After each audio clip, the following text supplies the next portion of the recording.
Hello, great people. Welcome back to Global Happenings. Today, it seems as though tables are turning against the former governor of Rivers State after the interview he granted in one of the very strong media outlets in Nigeria, where he took out time to lambast the person of Fubara, saying that he's actually the one causing a lot of trouble that is going on currently in his state. That's Rivers State.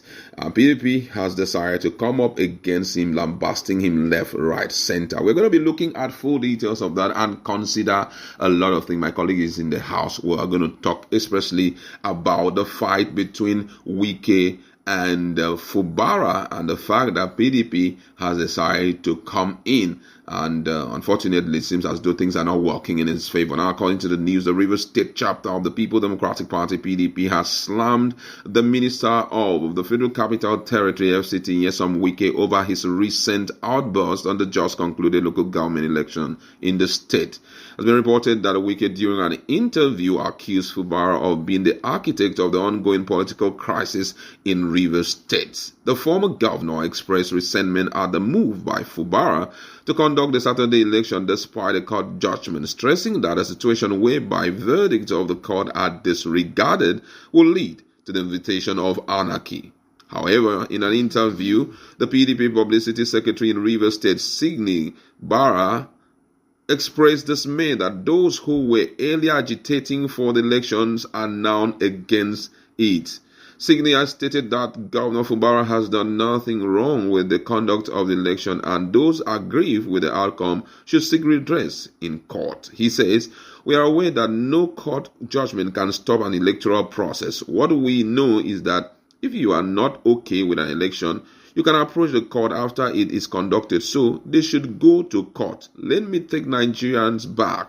Conducting local government election was one of the items in the presidential peace proclamation made by President Bola Ahmed Tinubu in 2023. There, Wike and his supporters have been willing to see the elections conducted. At one point, they even instructed the assembly that if Fubara refuses to conduct the election, he should be impeached. It is now surprising that when the RISEC drew out the timetable for the election, they are now doing everything possible to stop it. This is where the conversation should start from, and not whether there was a court judgment or not.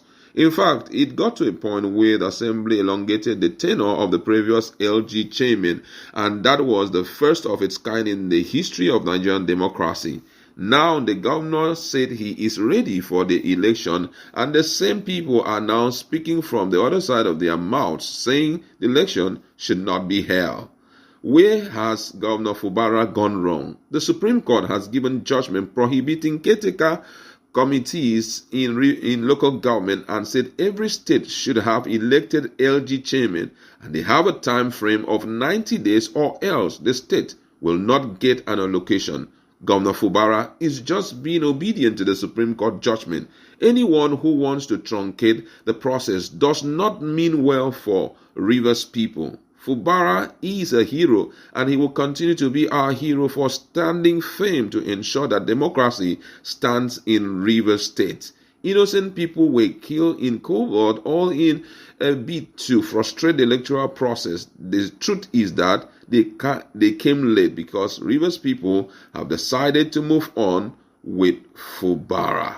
Wow, that was quite an interesting one coming from the publicity secretary of PDP in Rivers State. I don't know what is going to happen right now, considering the fact that there's so much love for Fubara in Rivers State. Everybody seems to say, "Sir, thank you for following the Supreme Court judgment, which has at least given us an opportunity to start getting money directly from, the federal government, from the FAC account." My colleague is in the house. What's your standpoint on all of this? Well, as it is now, PDP have taken their stand. If Nyesom Wike, the FCT minister, believes that PDP is Wike and Wike is PDP, from all indication, PDP is letting him know that there's some certain things they don't stand with him on. He could be a life bencher, he could be a card-carrying member, he could also be one of those in NEC, that's National Executive Council. It doesn't mean that he owns and rules PDP. Now, from what he granted as an interview and their response, it clearly shows that letting him know that all of these shenanigans, you're saying you're not against Fubara, you're saying that the whole essence of this whole drama is just political and strictly Rivers. It has nothing to do with you. It is still the same set of persons and people or group of persons who said that Fubara must hold a local government council election immediately, or else, he'll be impeached. As if that is not enough, he decided to hold the election. It's still the same set of persons that are saying, okay, he mustn't hold those elections. In fact, they're even using court to frustrate him from holding election. They didn't also stop there. They still went further to change the law, the constitution of Nigeria, elongating the stay of past local government chairman, of which today the likes of Samuel Wanosika still believes that his tenure has not yet finished. Even though afterwards, INEC, there was a change from 3 years to 4 years. But then again, that was after their own tenure ended. All of this, the same set of people say you should hold the election. The same set of people are now saying don't hold the election. Even though the president had instructed that this election would. You just see that all of this whole drama is bent on frustrating the governance of Fubara. Now, to tell you the truth, Fubara have brought in a lot of persons who usually, ordinarily, if it was in the time and reign of Wike, they have no business coming close to a government house. These are guys that they would have just been happy collecting crumbs from the minister of FCT. They would have just been okay being called BK boy. But Fubara have decided to say, okay, look, you don't necessarily have to be a Fubara's boy. If you have what it takes, have what it takes to benefit the people, not just yourself, me, myself, and I, or your family, but you have what it takes to benefit everybody in Rivers State. Come on, okay, bring out. I know you have something good. Let's together make Rivers great and beautiful. Tell me the truth. Leave politics now. If you are in those people's shoes, somebody carried on honey and put it in your mouth, you spill it out, put it. Of course, you will not spit it out now. And the other person is giving you crumbs, and this person carried full honey into your mouth, of course. And this is exactly what is playing out. Fubara has literally brought in people who usually peep from outside the government house. They are now in government house. All of that, coupled with the fact that Fubara have been carrying people along, enemies of Wike, enemies and enemies of all of them are now back in government houses. So all of these people put together are giving Fubara the maximum support he needs. And PDP is saying, can you tell us exactly where Fubara went wrong? And if he has working in line with the constitution, please, can you let him reign? And if you ask me, I think personally now, politically and personally, I think Nyesom Wike, the SCT minister, should let this matter rest. If he's a godfather in Rivers State, he should wait to 2027 and prove his godfatherism there. But for now, the constitution and the law of Nigeria cannot permit Fubara to be impeached.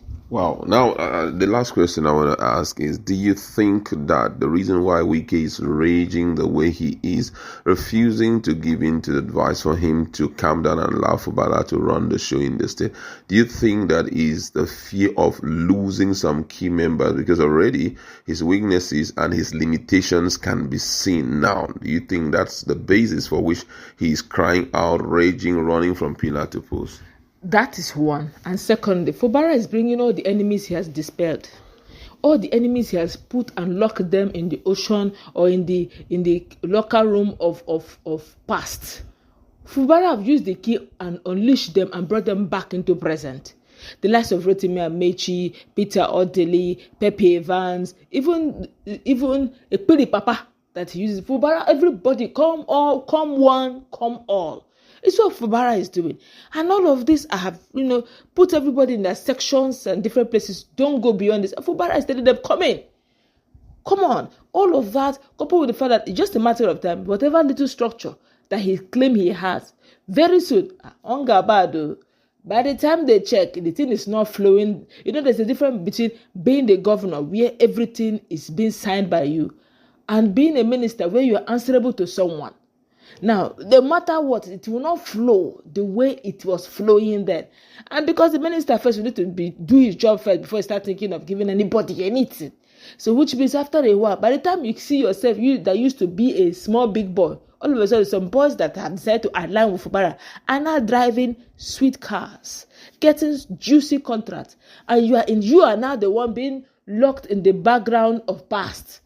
It's just a matter of time. Before 2024, before 2025 will end, you will see some of them will port very gently to Fubara's camp. They won't come direct. They will come friends of friends of friends of Fubara. At least let something be coming in, depending on when 2027 will come, and they will even check if it will even profit them to go to Wike again or not. So yes, it's worth being scared of. That's